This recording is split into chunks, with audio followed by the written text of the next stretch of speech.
how we doing? Great. Doing good. We're man. with you. We're with you. Yeah, hanging out with you. So, other night, I'm at a party. Oh.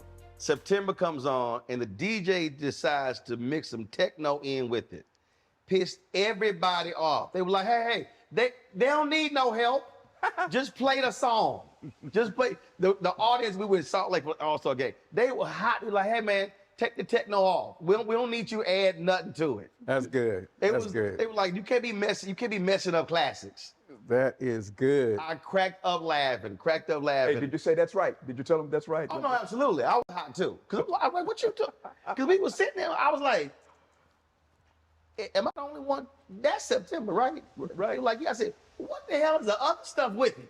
Yeah, yeah. I said, we don't need that. But that's the problem. You know, it's a kind of a problem that we have with just trying to do, you know, something else, because, you know, it's like in the music, the way we did it is in the DNA of the people, you know, and so like you try to step outside of it, it's challenging. They're not having it because like not having it. No, what? Give us the pure hit. I've had more. So Prince always talked about that.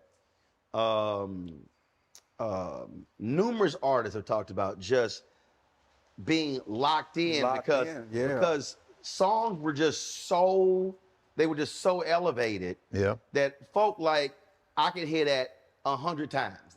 They do not care. They do not care. And so they ain't trying to hear. I'm at a Frankie Beverly Mays concert, and Frankie says, we working on some new stuff. The audience bust out laughing. The audience bust out laughing. They were like, yeah, okay, Frankie, that's right. Man, go on sing Join Pain. They did not want to hear nothing about no new music. I get it. I mean, just when you said that, you know what I'm saying? Because I want to hear Joy and Pain. See? You know, Right. you know, I get it. You know, I want to hear Joy and Pain. You know, I mean, I respect you doing new stuff, but please do Joy and Pain. See right there. Right. See? Right. Just like what Philip just said, it's in their DNA. You know, you hear these great songs and songs that you love, that you grew up with. You hear them everywhere, and they just resonate with people. We're not, you know, Roland, we're not really busting our brains trying to figure out how to do a new record. Not really. Because when we go out on tour, they just want to hear the hits. They want to hear the stuff they grew up with, and that's what they're comfortable with. That's what they're digging. And so that's what we give them. And it's only 90 minutes. Yeah. You only got 90 minutes max, you know, because there's a curfew. So, you know, it's not like, you know, we can say, okay, well, we're going to just play 3 hours. Right. There's overtime too. Yeah, absolutely. There you go. That's overtime. We got to pay overtime for That's it. right. Yeah. That's right. But that has to be. I mean, look. The reality is, when you're an artist, you still got other stuff in you. that's true. So you want to you want to flex that, and you want to show that there's stuff that we can do. Charlie Wilson talks about. He said, "Look, I'm old school and new school. Yeah. And always wanting to do something else, but at the end of the day, you got to give the folk what they want." Yeah, but Right. the beauty of it is too, though, if you're lucky to have a hit record. I mean, that's not easy to get. There you go. You know how many people would love to have records that people say, oh, I grew up on your records. You know? Yeah. We talk about Charlie's it all really the time. fortunate, though. I'm sorry, not to cut you off. Charlie's really fortunate because he's made some great records, you know, in new records. Yep. Right. You know, Yes. they're really compatible with the stuff they did before. I mean, y'all have, what was it last time we talked? Someone told y'all, well, was it one every 90 seconds? What is it, Russ? A Earth, Wind, and Fire song is played somewhere around the world? Yeah, I think it's every 1 minute and 15, right? 30 seconds or 30 something seconds. like that. An Earth, Wind, and Fire tune is being played on the radio on the globe somewhere. So I guess that's 24 hours of Earth, Wind on the planet Earth, I guess. That is You know. crazy. That is crazy. It's a good problem to have. Oh, yeah. No, it's a good problem to have. Because know. it's so many people. I had a discussion the other day, and we were talking about, do you want to have that short, massive success, or do you want that long term? And I just still think, when you think about Otis Williams, the last surviving Temptation, and even though he's the last original Temptation, audiences still want to hear that sound. They want to see those steps. When the Queen was alive, Aretha Franklin, when Patti LaBelle performs, and again, folk, they still, to your point, They're remembering where they were. They're remembering how they grew up. It was prom. It was first time they made love. It was whatever. It was whatever. And music is always associated with those hallmarks or those points in our lives. Do you think those days are gone though? I mean, just in the climate that we're in, because before music took up the space was there for the music to take up so much a part of our lives and stuff, people's lives. Now it's just a real small slice because of everything else, all the other digital No, I think here's the deal. I think out of all the influences, the reality is music is separate and distinct from everything else. Because at the end of the day, it's everywhere. Television is not everywhere. But I don't, so whether you're in the car, whether you're at the party, music is going to be there. In fact, so I'm leaving a place, and they said, well, we're going over to this hotel. And we said, okay, is it an after party or is it folk hanging out in the lobby? And then they said, I don't know. Then somebody said, oh, they have a DJ. We went, it's an after party. We were not interested in the hangout in the lobby part. Right. No, it had to be music there. So that's why, and I think even some artists today, their song with the party, again, a Beyonce song comes on, Too Short comes on. There still are songs that, boom, they hit, and then the crowd would jump up and go out there and start dancing. I think music is just ubiquitous. I mean, I don't care where you go. I don't care where you go. It is everywhere, and you can't get away from it. It's all over the planet, and long after we're gone, it'll still be all over the planet. You know, it's just one of those things, man. It's just all-consuming. That's what music is. I saw it was a TikTok video. It was absolutely hilarious. I don't know if these guys were it was one of the Middle Eastern countries. And it was all men, and they were doing this particular dance as part of their culture, but they were dancing. It was to a hip hop song, and it was absolutely hilarious watching it, because again, it shows you just that influence and how it goes around the world. Now we were looking at how Afrobeats has just exploded. Yeah. And how more? Because I remember when DJs would play it, cats would be like, "Yo, man, what you doing?"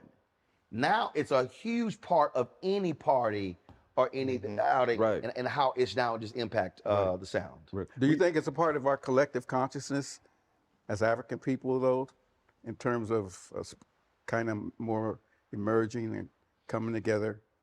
First of all, I think what you have is, because Africa, 7 of the 10 fastest growing economies. 2, it's the youngest continent. And now what you're seeing is you're now, because I was having this conversation the other day with Talib Kweli and Jimmy Jam as well.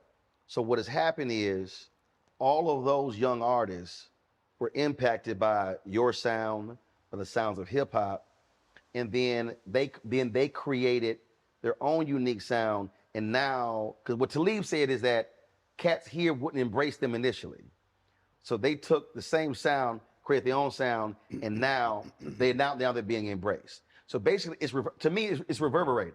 So it goes around, do their thing, and then it comes back to us. Right. We now embrace it, and then now all of a sudden, it goes from here.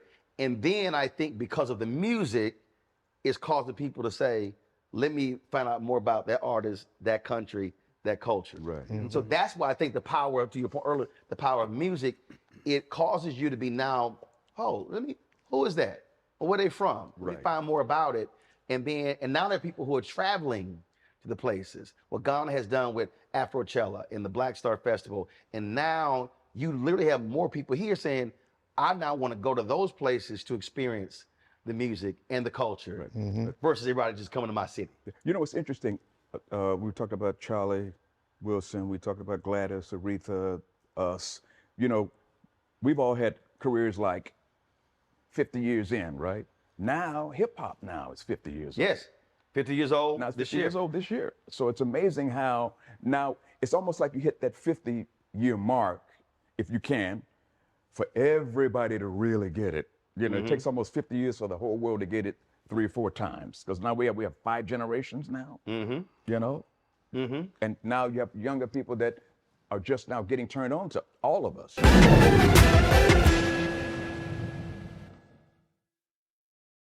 Hello, I'm Isaac Hayes III, founder and CEO of Fanbase, and I'm here with a very important message. We are at a turning point in the Black community where we must have equity in the apps we use that scale to billions of dollars.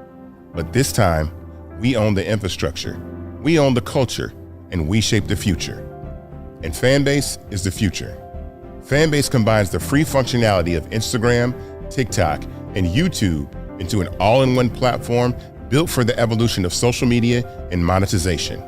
With over 1.4 million users, that's real proof that we are shifting the conversation of tech ownership and equity for creators. So right now, I want you to go to startengine.com/fanbase and invest today. The minimum to invest is $399. That gets you 60 shares of stock in Fanbase at $665 a share. This marks a turning point in Black ownership of social media. If we don't take this opportunity to own social media right now, we will always be customers to our own creations. And that can't go on. So once again, go to startengine.com/fanbase and invest today. We must own the platforms where our voices live, our stories matter, and where our culture drives the world. Thank you.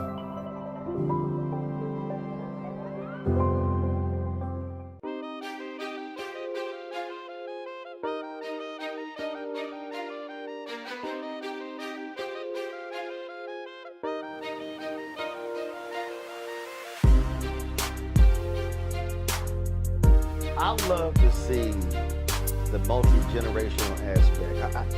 When you're at the concert, I just saw Lionel Richie in Vegas, and that was these young kids, and he was just loving because the young kids knew about him from American Idol. And so, he was like, here I'm 70, 71. He said, and it's a whole new generation who had never heard of Lionel Richie, but because of American Idol, they're now listening to his music. For y'all, when you're on that stage, or when you're and you're seeing 2 and 3 or 4 generations in the audience, that's got to speak to you about the power of what y'all have accomplished.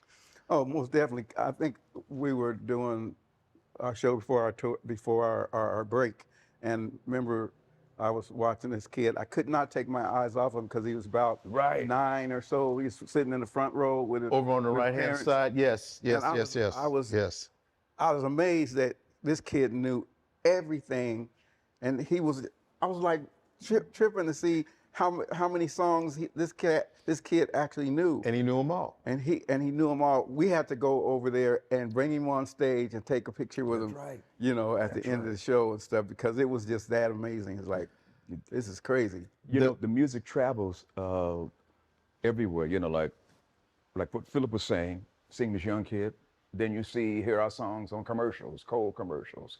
Then you have the younger ones that hear our music in animation. See, that's all I'm about to say. Right. Because look, me and my wife, we raised 6 nieces. I was like, listen, you can do the animation stuff. She would take them to see animated movie. I said, I ain't gonna see no animated movie. I said, y'all tell me about it later.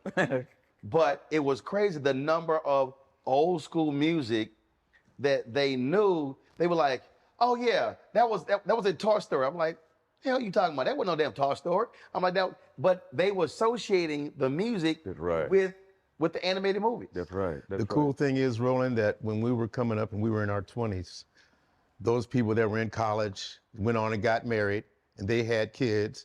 And now those people that grew up with us are bringing their grandkids to see us. Right. You know, and it's just a real good feeling when you look out and see that in the audience. Yeah, the weekend that Trolls came out, we had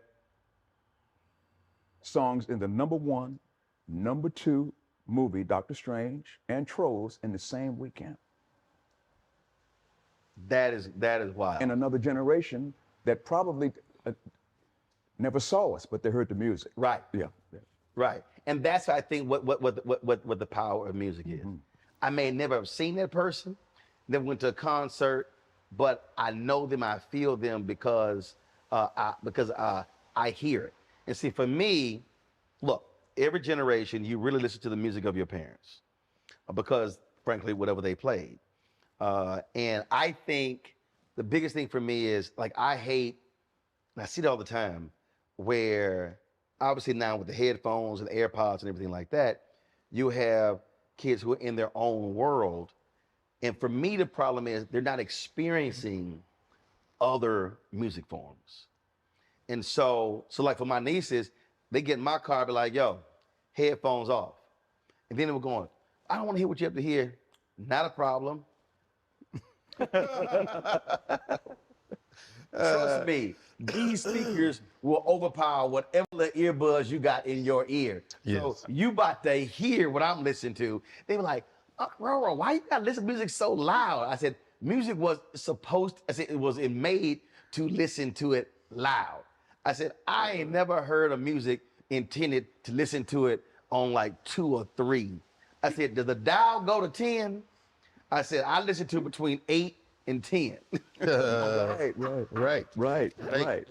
I would blow out their little AirPods, and they just get all frustrated. I'm like, yep, you're gonna listen to this Bill Withers right now. That's what you're gonna listen to. That's what you're gonna listen to. Who is that, right? And that's exactly what happened. That's right. They were listening, and they asked me to put Bill Withers on their iPod. Right. And I said, if you never experience it, then bottom line is you'll never know something that's different. Right. And then plus, hell, from a sampling standpoint, I'm like, you listen to Earth, Wind & Fire and James Brown anyway. Right. I said, if folk getting sampled, I said, it's happening all the time. You know, when we did Versus, that was the first time that a lot of the young people had heard our music fully. Yes. They only heard about it through sampling. Yes. You know? Now I watched that. That was absolutely hilarious. They were killing your boy Steve. When y'all got together, first of all, it was awesome watching y'all and the Isley Brothers. Ronnie. First of all, I loved all the stuff before because people got mad at me. They were like, I can't believe you said that Earth, Wind & Fire is going to have a deeper catalog than the Isley Brothers. I was like, y'all calm down. I said, y'all getting all personal. It was just hilarious just watching the folk taking sides as to who they thought was going to do this and do that. But it looked like y'all were having way too much fun up there. I think we were supposed to only be up an hour, Philip, and then we had to go back, Swiss Beats, and Tim It wound up being like, what, 3 hours, was it? You can't play y'all music and the Isley Brothers music for no doggone hour. No, you can't. I learned so much stuff. I learned a lot of things that I didn't even know about the Isley. So You mean the backstories? yeah, backstories and who wrote what and all that kind of stuff. Yeah. See, that's what I thought was really more interesting about it than just the music. Learning those different things. I mean, it was sort of like, you know, like an interview or any sort of process, because you're like, yo, seriously, that person, or where something was recorded, or who did this, or how they accidentally appeared on this. I always love those stories because it gives you, to me, more flavor and context. We had 5 million people that night. 5 million. It was crazy. It was really crazy, and it brought a lot of people together. It was on Easter Sunday, and everybody was at home watching at the same time. Yep. You know, so that was really a great experience for us. You know? And y'all phones were blowing up. Oh yeah, my neighbors were saying, "Saw you on Versus, saw you on Versus." The mailman said, "Saw you on Versus." Yeah. I was texting y'all, kill it. That's right. Kill it. That's right. You said, kill it. That's right. Kill it. Right. Kill it. We had a lot of fun. It was a good mix. It was the right 2 groups. You know, I mean, groups that had a stack of hits, large catalogs, and a great history. So it was the right 2 groups. So I'm gonna see if y'all remember this story. So B.B. King passed away, and I interviewed Lionel Richie, and he said the 3 of y'all were on a show in D.C. And he said the Commodores and Earth, Wind & Fire were arguing about who was going, what the pecking order was gonna be. He said, BB said, guys, look, there's an early flight out to Memphis. So let me go ahead and go out, then y'all go ahead and figure that out. He said, BB will let Amp out there and just destroyed the stage. He said, then the argument was, okay, who gonna have to go behind that? He was like, he said the whole conversation, he said, BB just went out there and just killed it. He said, then we were all like, no, y'all go next. No, I ain't following what that old man just did. Right. We had several opportunities to work on the same stage with him. And just, I mean, even up in age, that man's magic was just incredible. And, you know, and such a great person, just a beautiful heart. Very warm, very warm. Yeah. Yeah. We have some DC. Tell them what happened in DC back in the day, Slick. Oh, you don't want to hear the story, do you? Yes, we do. Oh man, the first time we hit DC, excuse me, we played the DC Armory. And so we went out there, did our thing. You know, we were the flower children from LA, love, peace, and granola. And following us were the Funkadelics. And man, you know, at that time, the Funkadelics owned DC. And man, let me tell you something. We finished our set, we back there getting dressed. Their band goes up and they started this groove, man. And that groove was like, man,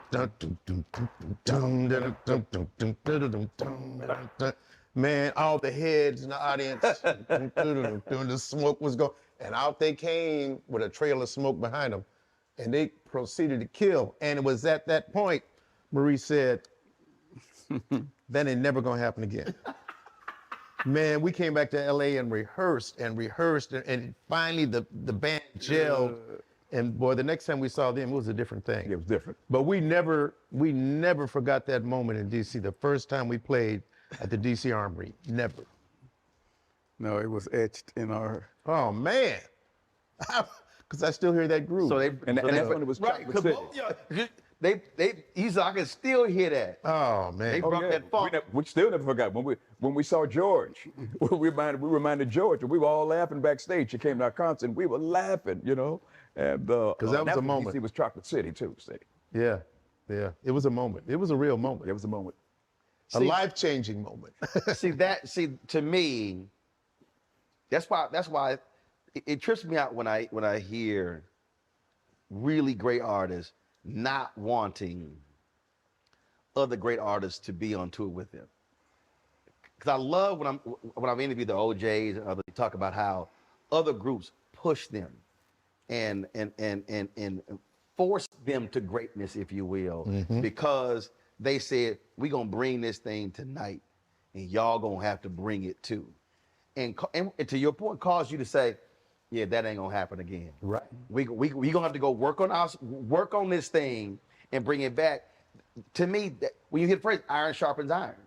Yes. I mean, why have somebody who's frankly is lesser than just to show that, okay, I'm better? No. To me, you want somebody on the other side pushing you to go there. Yes. Well, they pushed us. And we went back to LA and got it together. They pushed us hard, you know. Who would you say, again, when y'all were out there, somebody else who, if y'all saw it, y'all were like, Don't even have to think about it. The Gap Band. Really? Oh yeah. Don't even have to think about it. Yeah. Don't even have to think about it. It's like you don't want to follow the Gap Band. Right. Yeah. You don't want to follow Charlie today. Right. Yes. Right now. You don't. Yeah. Right. We just did well, not just, but like before COVID, we did a festival, and North Sea Jazz Festival, Right. and Charlie was on the gig with us. When they told me that we was doing it, I said, and you know we going before. I said, or we ain't doing it. Right. Yeah. So let me tell you about Uncle Charlie. So for years, they had him next to last at Essence. Oh, that's hard. No, he was pissed. I'm talking about he was. Oh, he wanted to be last? He was, yes. He was hot. And he was like, the hell I gotta do to close? And I was sitting there, man. And again, Lionel's my frat. He did a great show. Man, when Uncle Charlie finished, Yeah, there's nothing. Right, there's nothing left. Right. them cats started leaving, and they were like, and I remember the next day reports, their stories, they were like, oh my good, folks walked down Lionel Richie. I was like, y'all, I said, y'all, I was there. Right. I said, I was there. I said, because I interviewed Lionel. I said, no, I said, it was just, when he did was Jazz in the Garden. Don't ask me why Lauryn Hill insisted on closing. What? Yeah. You know, you brought up something. Now you know she's gonna be late anyway. Yeah. So, Wow. bruh, it was 30. They told me, they said it was 35,000 people there. When she came on, it was 10. They said Uncle Charlie just destroyed that stage. I was like, I don't know what she was. That's like a comedian saying, "Oh, I follow Bernie Mac." Right. Yeah. Right. Sure. Right. Right. I don't advise you. Go ahead. You about to say something? You know, we were going back a little bit. We were talking about artists. You know, back in the day, when you had records, almost every album was great by everybody. Now you maybe get 2 or 3 albums every 4 or 5 years that's really good. But First of all, very few folk got 2, 3 albums. Like, kill me when somebody got 2 albums and they put a greatest hits. I'm like, Right. what the hell you Right, got? right. You ain't got enough. Right. You ain't got no catalog for no greatest hits. Right. You can't do a greatest hits if you only had 2 albums. But see, we would go buy other artists' records and listen to them in the hotel room. We'd be on the road. You know, that's how great all the artists were. We talking about pushing each other, you know. But a lot of the records were just great. I mean, really great, you know. And we were buying them, listening to them ourselves. Growing up, favorite artists. You love their sound. You know what? I listened to a lot of female vocalists when I was growing up. Because I don't know, it was that emotion. Because I listened to of course Aretha and a lot of jazz,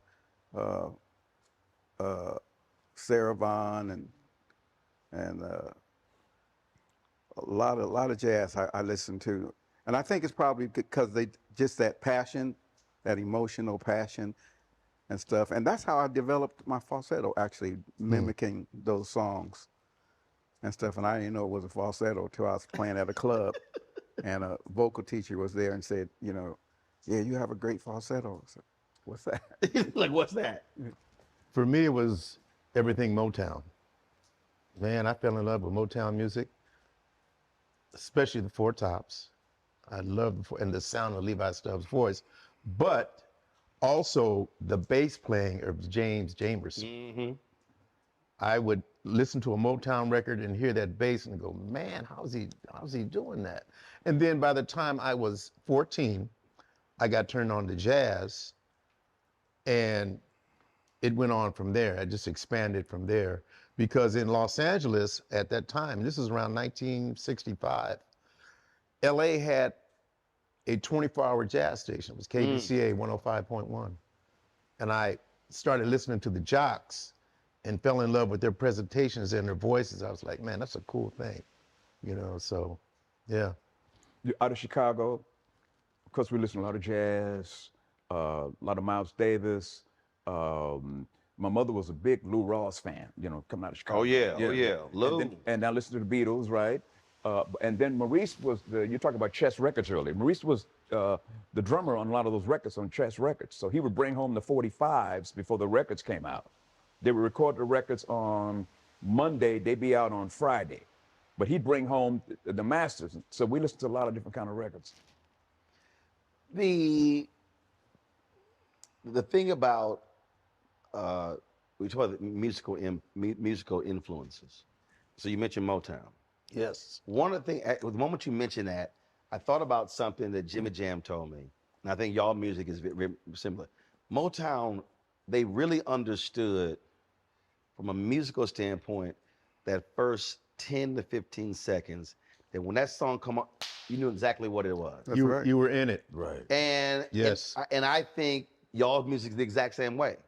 When you hear that, like, you don't have to sit there and let it go for 30 seconds to figure out, like, literally within that first 5 or so seconds, that opening is so distinctive that you know exactly what that song is. Well, the other thing about Motown was they had great songwriters. They had Ashford and Simpson. Okay, they had Smokey Robinson. Right. Okay, and Holland Dozier and Holland. You could stop right there and just come up with a stack of hits. You know, Ashford and Simpson. yeah, Right. That's right. I mean, come on, Right, yeah, right. Ashford and Simpson, man, all that Tammy Terrell and Marvin Gaye stuff, Right. Ashford and Simpson. Right. You know, all the Supreme stuff, Holland Dozier Holland. You know, Marvin Gaye was one of their writers also. You know, so they had great songwriters at Motown. And you know, Motown was billed as the sound of America. That was their tagline. It was a soundtrack. I mean, you know, come on. We're surrounded by Motown coming up in the 60s.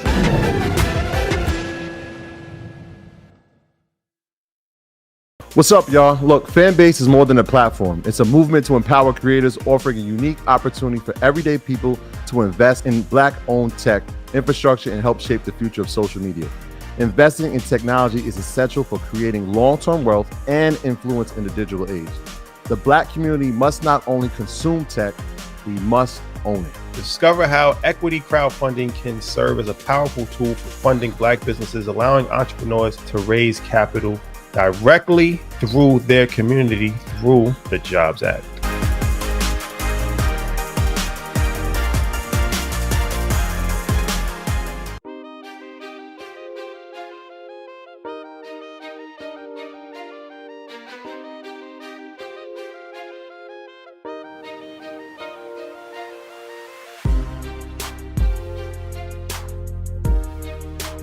What has made y'all so distinctive is that it is still a band. It's not an artificial creation. It's not. And so there's something about the horns. There's something about, like, there's one song that I love that most people, I play, people like, man, what is that? Because because it literally is the intro, the song Sunday Morning. Oh yeah. Love that song because it's just, again, as soon as I hear, I mean, then it hits, ooh, Sunday morning, and just yeah. I mean, but that I still think when I'm listening to a song and there's a band, or as Jeffrey Osborne talked about, he said how they use strings in the orchestra. He said to change the music. It just gives, it's a whole different, to me, a different texture to the song than what a lot of stuff that I actually hear today. Well, that's why we like the Bowl, the Hollywood Bowl, because it's the real strings, you know, the way the records were recorded. Well, we grew up listening to musicals and all that stuff. So it was in people's ears, arrangements and all that. It was in their ears. And so, you know, as bands came up, you know, it wasn't strange to hear, you know, different movements in a song and stuff. And you know, that's a lot different, you know, it has been, you know, for the last 50 years. Earth, Wind & Fire was a band first. That's what it is. It is a band, but wait a minute. There's a bonus. We had two great vocalists, Philip Bailey and Maurice White. But it wasn't like, oh, we've got these vocalists and we need a band behind them to play. Right. Yeah. It's not, it's never been that. It's a band. You know, it's all of us. And in the middle of the show, y'all be playing different instruments. You play what? Well, I'm a drummer initially, Right. but now I'm out front doing vocals and percussion. Right. And that's a whole nother story. You know. I started with drums too. Yeah. I started with drums too. Yep, 4th grade through college. Yep. And we know what you playing. Yeah, exactly. But, you know, I was going to say, you know, Philip had mentioned us hearing movements. You know, we all come out of bands, and all the other artists that you interview came out of bands too. You know, Right. we had the nightclubs, we had a chance to incubate. You don't have as much time to incubate and formulate music as you once did. All of us from that era came out of bands, So out of nightclubs. So I got to ask you this here. So I'm interviewing Jimmy Jam, and he said they were producing something for y'all, and they just could not get it was something. So he said that Maurice comes to the studio and literally sits in front of you, and he does some sort of move and then you literally mimic the move, Right. And it come out in the sound. And Jimmy Jam said he was blown away. He said because clearly y'all had come up with this non-verbal sort of way to follow one another. He said man, we were blown away. He said Maurice didn't say anything. He said he just sat there and would just look at you and would do something, and you would follow whatever movement he did, and it came through in how you played. That's right. He would give me something with his eye. He said, do this, do that, and then it's right there, And we still do it, like on stage, because when you're together like that, it's almost a spiritual thing that you connect with. Mm-hmm. He would do that to me too, during vocals, leads or whatever. He was trying to get me to understand something, and he said, "Let me come out there." That's the one. Let me come out there. Right. Yeah. Let me come out there. And he would just come out there, and he would just sit there, and he would, okay, I got it. I understand what you're saying. But he didn't say anything, but you knew what he was saying. Yeah, but I knew, it's strange, we just spoke that language, because there's a lot of things that go beyond your vocal, ideas or ability to say, and we could communicate that way. Now, how did y'all meet? How'd y'all come together? In December of '71, I auditioned. I was playing at a club on Crenshaw Boulevard called Mavericks Flat with a group. And in December of '71, the guitar player of the group at that time, Michael Beale, called me and asked me if I wanted to audition for Earth, Wind. And so the audition was myself, Verdine, and Michael at his house up in Baldwin Hills. And it wasn't like he said, okay, learn these tunes. He said, just come up, bring your drums, and we're just gonna jam. And that's what the three of us just jammed. And then after that, Dino called Maurice, and Maurice said, so what do you think? And what'd you say, Dino? I said, man, he's bad, man. That's all. He bad, man. Bad. But check this out. At that same club, long before the Earth Wind thing took off, I saw Philip play at the club. He was playing with a group called the Snowball Sisters. He was playing congas. He wasn't even vocalizing.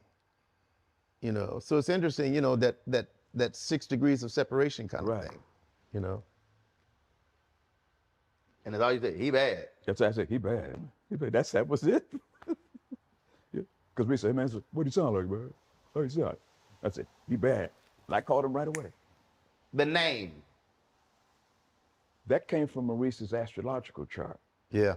Because in his chart, he had earth, air, and fire. So he changed air to wind. It was from his personal astrological chart. Because in his chart, he didn't have any water. Mm-hmm. Yeah. Wow. Yeah.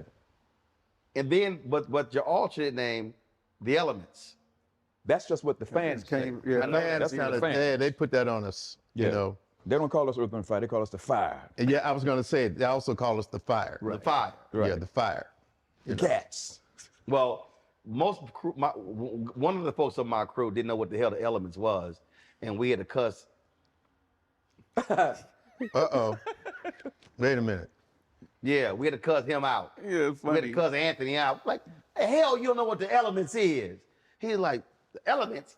We all look at each other like, man, we can't take you nowhere. Like, we ain't taking you out in public if you don't know what the Elements is. Right. That's funny. So no, I had to. No, because he's 35. Man, we sit here. What was it, Henry? He didn't know who Jeffrey Osborne was? He almost got his ass whooped right there. He almost got fired from the crew on that one right there. He's about to get put. His black card was in review status. Review. The review. We had to go to the committee for a hearing on that one. I had to put that one absolutely in review status. J.O. was a drummer too. He was. Yes, absolutely, absolutely. When we interviewed him, he said that OJ's they drummer flaked out or whatever, and he performed with them when they came to town, and they wanted to take him on tour. Mom was like, "Oh hell no, you ain't going on tour. not with the OJs. But yeah. Morris Day was a drummer too. Yeah, He was a drummer. Morris Day's a drummer. All y'all drummers go from drumming to the to the front of the stage. Well, the thing you know about what? drums too. You go. Okay, no, my story is very interesting in that, first off, I was quite comfortable being back on the drums. There were two of us, myself and Freddie White, may he rest in peace. So we had two drummers. So here we are filming Sgt. Pepper's Lonely Hearts Club Band. And we were about to do music I love, a movie I love. I wouldn't go see it in the movie theater. Some people are like, oh, it was so campy. I liked it. There you go. I did. And so we were about to do Got to Get You Into My Life. We covered the Beatles tune. And George Faison, who was our choreographer at that time, was looking at the camera shot. And you had Maurice and Phil out front. And he's looking, and then out of nowhere he says, Ralph, come down here. Take this microphone, stand next to Maurice. And you like, right, because I mean, I was happy on the drum. I keep telling people I was happy I never asked to be brought up front. I was cool on the drums. And it was so George. the camera shot didn't look right. So George said, come fill this in. Come fill this in. Gave me a microphone. And I've never been back on the drum since. Right. You know, yeah, that's how it happened. That's crazy. But that's the story. And you like Sgt. Pepper, right? I did. Now, it was out of the movie, we were the only ones had the big hit record out of there. yes. Got to Get You. Yeah. It's my life. Yeah.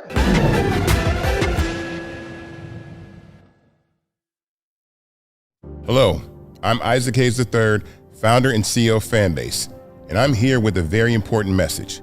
We are at a turning point in the Black community where we must have equity in the apps we use that scale to billions of dollars. But this time, we own the infrastructure, we own the culture, and we shape the future. And Fanbase is the future. Fanbase combines the free functionality of Instagram, TikTok, and YouTube into an all-in-one platform built for the evolution of social media and monetization. With over 1.4 million users, that's real proof that we are shifting the conversation of tech ownership and equity for creators. So right now, I want you to go to startengine.com/fanbase and invest today. The minimum to invest is $399. That gets you 60 shares of stock in Fanbase at $665 a share. This marks a turning point in Black ownership of social media. If we don't take this opportunity to own social media right now, we will always be customers to our own creations. And that can't go on. So once again, go to startengine.com/fanbase and invest today. We must own the platforms where our voices live, our stories matter, and where our culture drives the world. Thank you.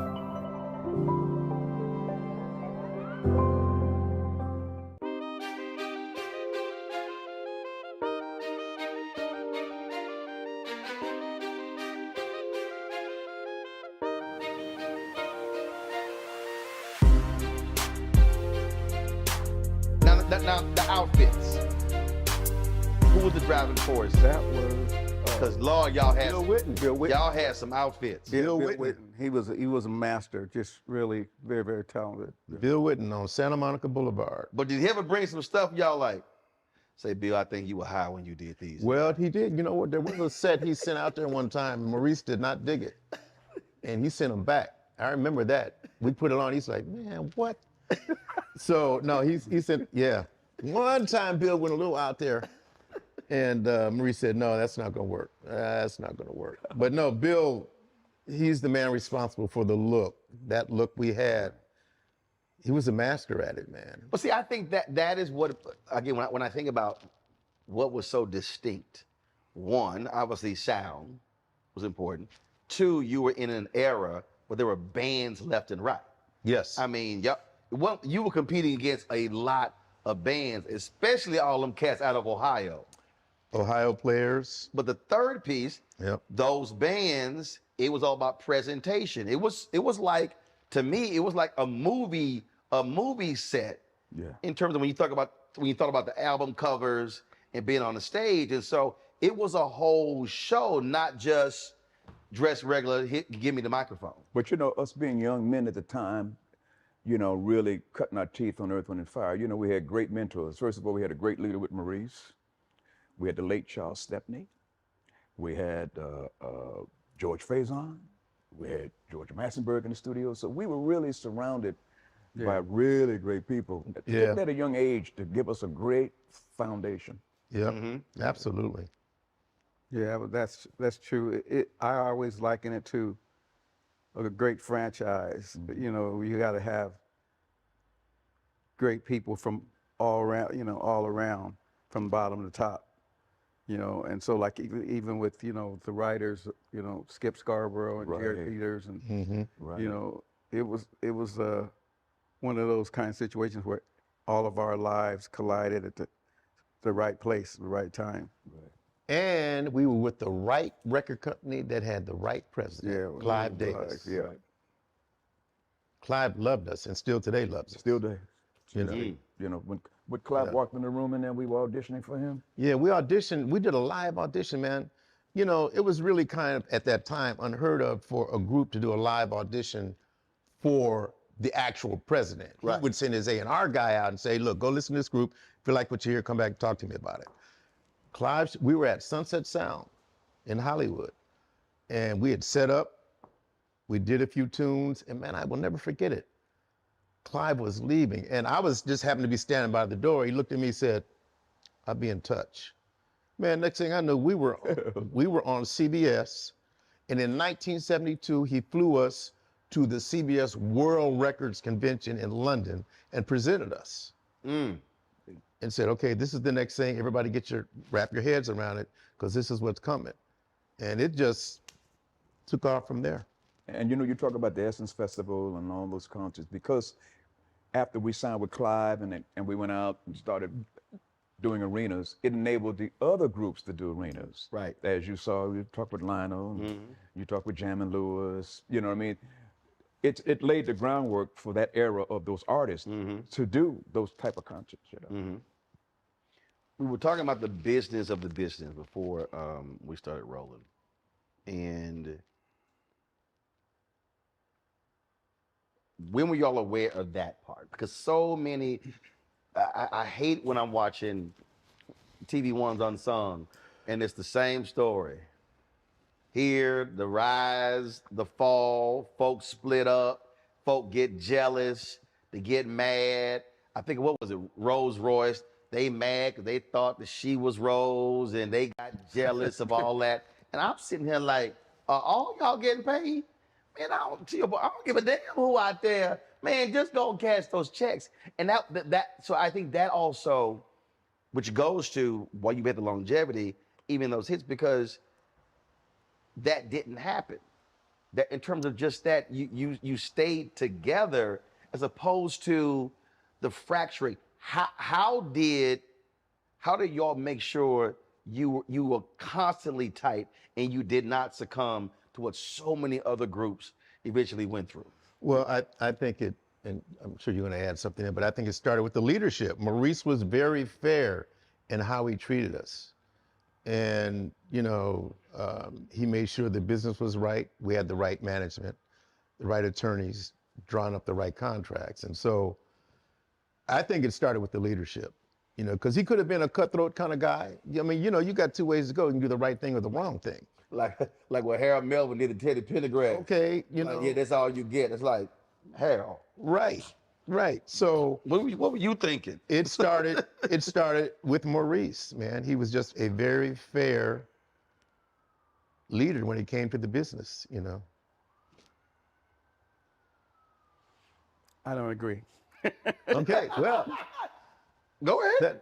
No, I can't say that. I can't endorse that. I think that it was a matter of our personal journeys has gone through ups and downs, and you know, the way we found ourselves carrying on the legacy now for 30 years was because, you know, when Maurice became ill and he recognized that he wasn't going to be able to tour anymore, this was after our hiatus, which people say was a hiatus, but we really broke up. You know, I think that we've had to get over different things, different roads of forgiveness and all that kind of stuff. And some took things a lot more personal than others. It wasn't all hunky-dory. Everybody was done totally fairly. It was, you know, it was a journey, you know, and, you know, we, you know, at this point, carrying on the legacy for 30 years without Maurice, we've chose to not focus on certain things, but surely when we had a meeting at the complex, you know, unbeknownst to us that we were gonna put Earth, Wind and Fire, quote unquote, on the back burner, and things stopped. You know, checks stopped. You know, like I moved to Denver. You know, had to move to Denver. We didn't know what was going on. Life got real. You know, it got very. And you know what? You become an adult. Yeah. And the one thing about it is, we, the three of us, were the same age, so we became adults together. I think most people become adults differently all over the place, but we became adults together. So when you see us, you're really seeing on stage now adults, you know, and we're like one person. The three of us are like one person. I want to add to what Philip said, because imagine Earth, Wind and Fire having the success it was having, and then Maurice calls a meeting and says, okay, look, I mean, this is out of nowhere. This is like, okay, we're having a meeting. And he says, okay, here's what's getting ready to happen. We're going to take a break. It was just, you know. So whatever you got to do it. But we're taking a break. When was that? That was 80. Before 83, because I moved to Denver. And so I want to say 80, right? Like kind of like 80, 81, 80. How long was Early it? 80s. That was a good 6-year break. Yeah. It wasn't a break. It was a breakup. Right. We broke up, and then Larkin Arnold was the one who was the catalyst of us even. So he talking. just decided. That's right. Yeah. You But know, like you said, Larkin was the one. Larkin Arnold. Was it he burnt out? Yeah, having looked back on it, because we were just, you know, we were on the train. He was driving the train. We didn't have all that experience or the burden of carrying that train. So you hit 72. You know, we were always on the road or touring or whatever. You know, so I think that it was a lot of emotional and psychological burnout. You know, but yeah, life got real. Yes. But he was right about Larkin. Larkin was the catalyst, you know, and you know, Larkin was a A&R at Columbia Records, and Larkin knew the value. So he was actually the catalyst. You have to thank Larkin for that. You know? So in those 6 years, Oh, man. You know, Like Philip said, real life set in. Because you weren't prepared for what had just taken place. I wound up working, first off, on a construction site. Matter of fact, if you go right over here to Sepulveda and Santa Monica, there's a sports club, West LA. I know every foot of that building because I helped install the fire sprinkler system in that building. After I left there, I wound up selling stereo at Federated Stereo on Sunset and La Brea. so you go from. But wait, it gets better. I'm in the store. And I hear something on the radio. It was System of Survival. right. Now, I go, Earth, Wind and Fire. I said, man, they moved on without me. This was, you don't even understand. It was a mind thing at that point. And I'm writing a book and I talk about this in the book. But, So it was a new song. But wait, who came to the store? but okay, and that part 2 to that. So it's a new song. Yeah, new song. Yeah, System of Survival. I'm hearing it on the radio. I was like, it was a gasp. It was like, I was like, oh man. And so, but wait a minute, part two, and this is where humility comes in. Because in walks Marilyn White, Maurice's wife. Now I see her walk in and I go, oh man, it's Marilyn. So, okay, a lesson from God. You can either man up and face it and deal with it, or you can go hide in the back in the storage room until she gets out the store. I'm serious. Yep. I said, okay, I'm gonna take the God path. I'm gonna get this humility thing together. I walked up to Marilyn, I said, how can I help you? She said, Ralph. I said, yeah, I'm working here at Federated Stereo. I said, how can I help you? She says, I'm looking for a keyboard for my son, Cabron. Who owns the trademark? Right, who now owns the trademark. I said, well, let me show you this, this, and this. She went on, she left out of there. Now, I think, and I have no way of confirming this, I think she went back and told Maurice, you know that Ralph Johnson is down there on Sunset and La Brea working at Federated? Because shortly after that, I get a call from Art McNow, and he says, hey man, we're putting it back together. Are you interested? I say, yeah, I'm definitely interested. And this is where, and this chapter in my book is going to be called Humility and Forgiveness. Because I could either come back with attitude, right, and say, oh man, you did me wrong, or I could just go, okay, let's turn the page. Let's turn the page and get with the new program. And see, and that's where, I said earlier, we're adults. So when you see us on stage, you see all of that. That's really what makes it powerful. And like I said earlier, we grew up together, and we're the same age. And it's not like y'all tapered off. Y'all were still in the pocket in those 10 years. Well, not really. But what I mean by that is you're still performing. Yeah. You're still traveling. But you got to understand that was the Keith Sweat and them was hot. All right. Right. We went on tour. Is that right? We got back together. We went on tour. We thought, because some people were whispering, everybody's waiting for y'all. When we stopped, we had been playing stadiums and all that kind of stuff. Big, 20,000 seaters and all that kind of stuff. We rehearsed for like months. Hundreds of thousands of dollars, had a big production, all that kind of stuff. Went out on the road. There was like crickets, like 20,000 seat. It was like COVID. Thank you. Hey, that's good. Wow. It was like COVID. Right. I can remember playing, like Buffalo, New York.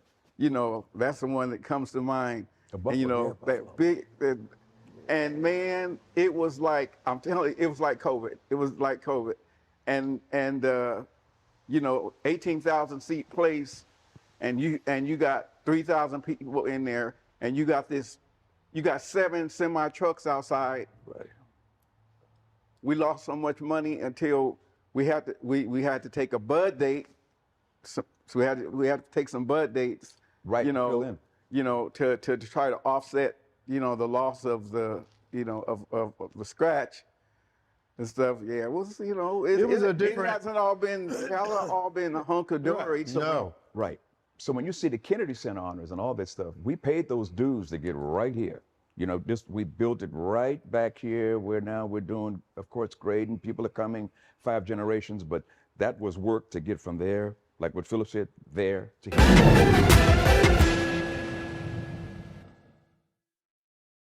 Black Star Network is here. Oh, no punch! I'm real revolutionary right now. Thank you for being the voice of Black America. All momentum we have now, we have to keep this going. The video looks phenomenal. See, there's a difference between Black Star Network and black-owned media and something like CNN. You can't be black-owned media and be scared. It's time to be smart. Bring your eyeballs home. You dig?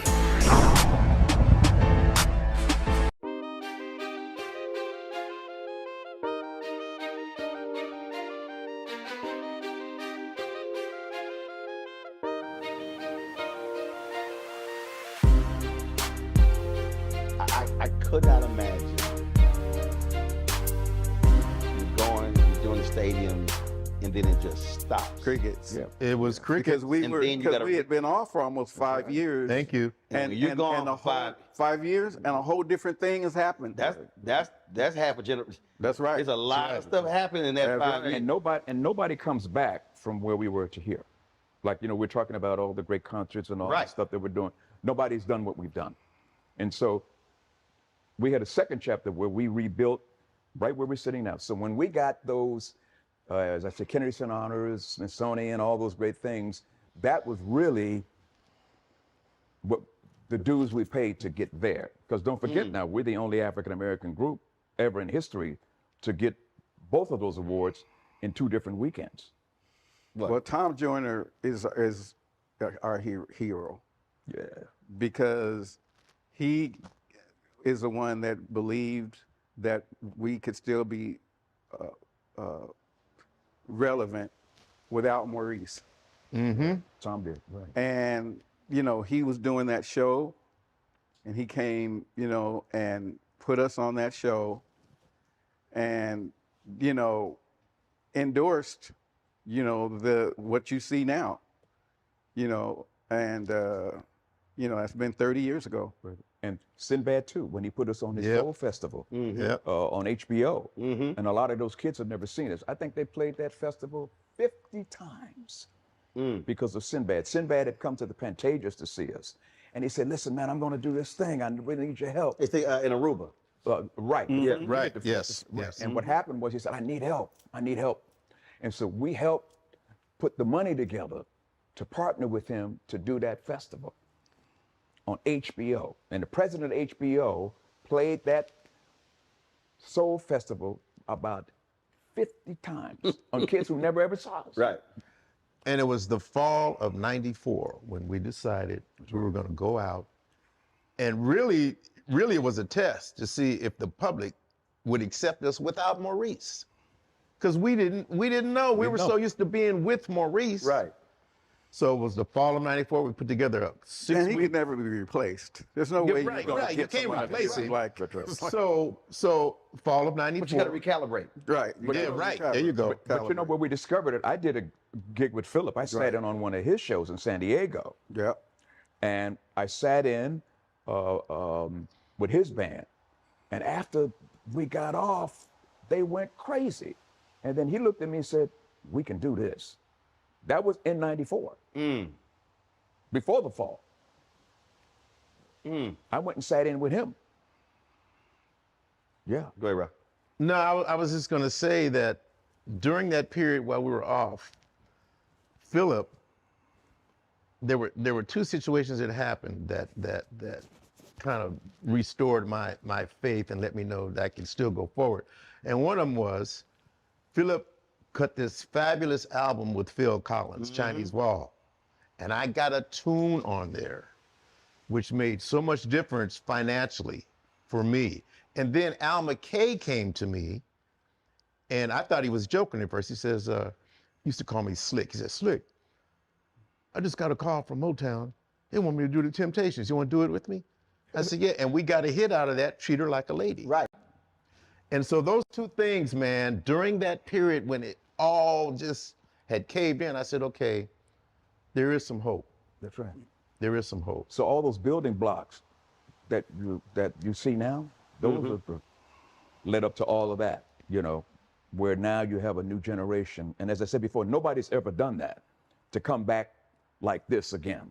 This is interesting listening to y'all talk about all of that.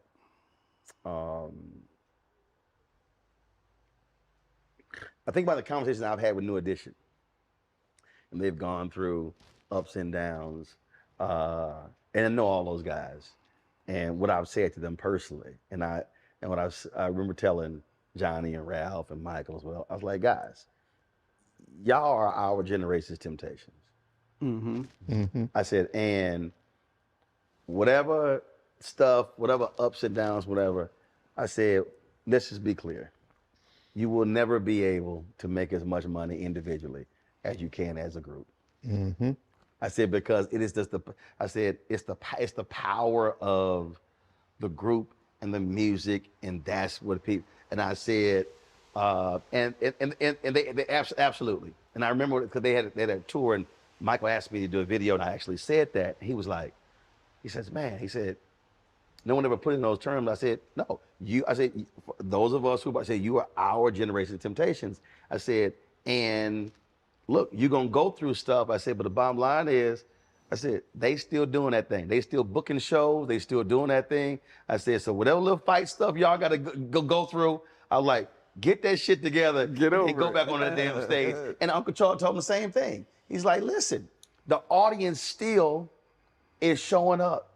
And they still want to hear you sing Candy Girl and how they've now fused in their individual successes. Right. Y'all have done that. I mean, when your solo stuff, it's a part of the show. Is it because the reality is people still identify with that, and again, the audience says we still love all of it together. Well, it becomes bigger than yourself, you know, and that's what happens. You know, that this entity becomes bigger than your one person. Right. You know, it's no longer totally about you. It's about this thing that's taking on a life of its own. Right. That's right. And you know what we do, you know, our thing being in a group, the nice thing about being in a group, you know who you're with, but also too, you sacrifice your individuality for the good of the entity. It's like a basketball team or a football team. I mean, bottom line is you not sacrifice, but you know, it's team. Right. It's team, right. Team player. And there is team player. There is no I in team. It's we. But there is an I in win. Wait a minute. I started laughing when you said that because when Shaq said, when Shaq said, ain't no I in team, he said, but it's an M and an E in that motherfucker. Right. Yeah. That's what Kobe said. That's what Kobe said, right. Right. Yeah. Shaq still cracked him at that.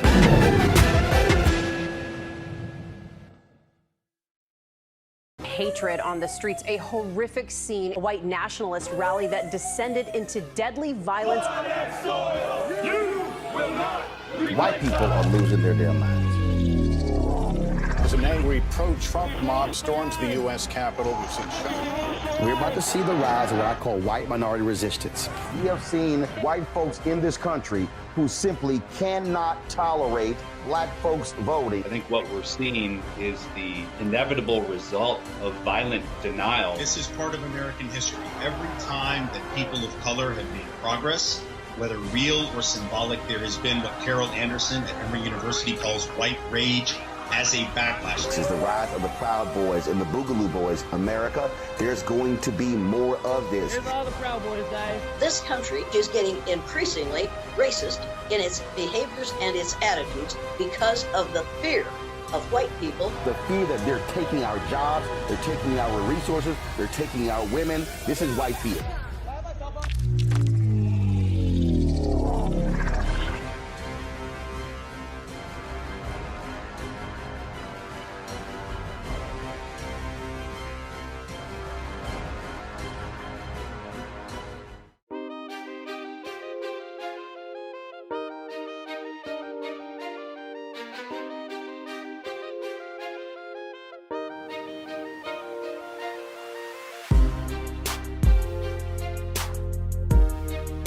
I got to ask you this here, a couple questions now. Is there something that y'all always wanted to do that you haven't done? As a group or individually? As a group, you mean outside of music? You know, with us, things just happen. I think we get phone calls and things happen. Philip called, we get ready to do this.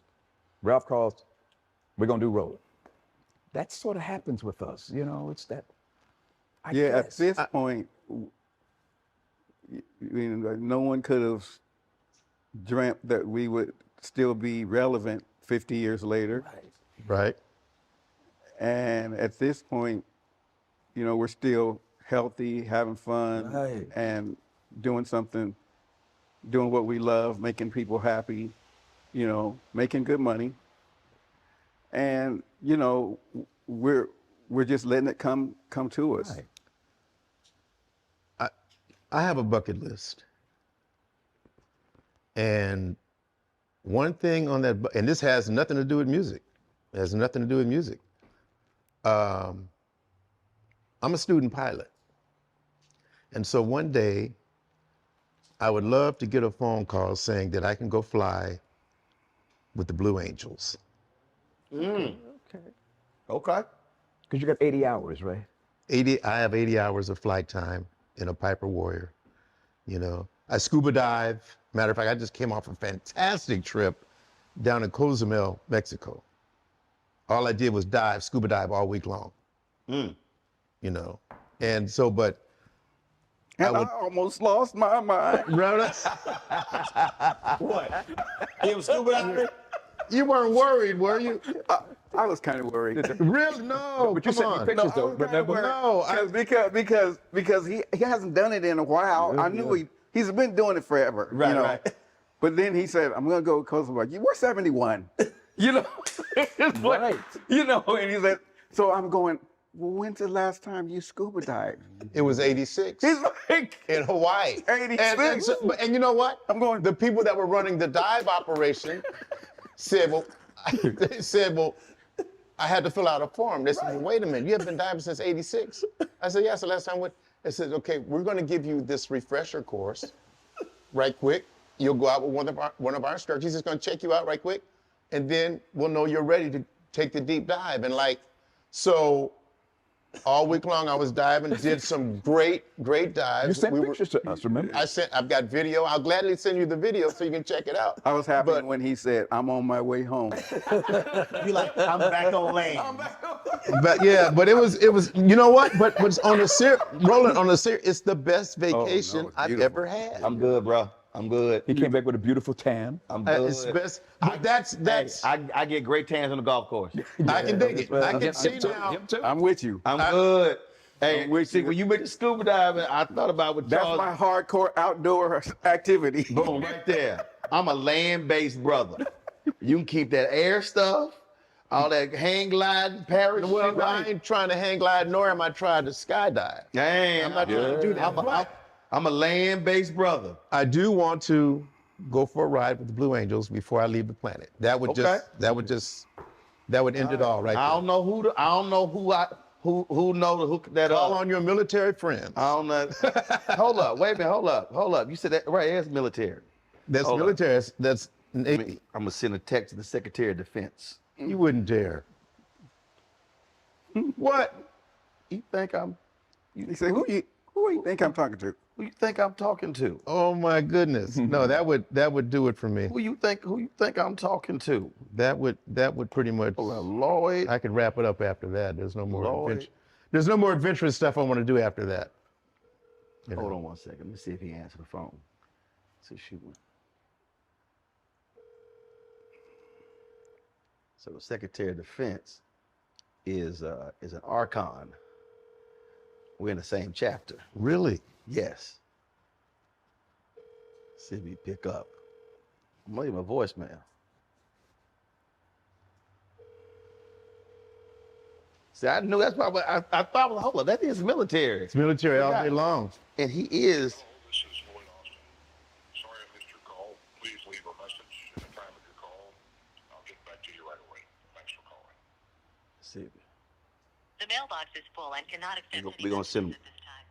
Okay, this is how we're gonna do this. See, I got a backup plan for you. Uh-oh. Archon, Roland Martin. I'm sitting there interviewing Earth, Wind, and Fire. And Ralph over there says his bucket list is to fly with the Blue Angels. Philip like, damn that. Radine's like, no, his base can't fit in the plane. That's right. So Ralph was like, if you know somebody in the military, he said it's on his bucket list. So I was like, I kind of know somebody in the military. So Ralph, just go ahead and tell him what you want. I would love to go for a flight with the Blue Angels, and that would wrap it up for me.